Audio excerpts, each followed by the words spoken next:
Kita ada masalah kerja, banyakkan astaghfirullah. Masalah rumah tangga, banyakkan astaghfirullah.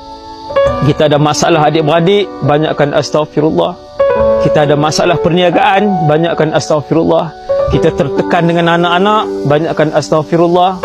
Kita tertekan dengan suami, dengan isteri, banyakkan astaghfirullah. Maka astaghfirullah ini membuka pintu rezeki, mengampunkan dosa yang telah lalu, menurunkan hujan, menyuburkan tanaman, meredakan hati yang kemurungan, dan astaghfirullah menenangkan kehidupan orang itu.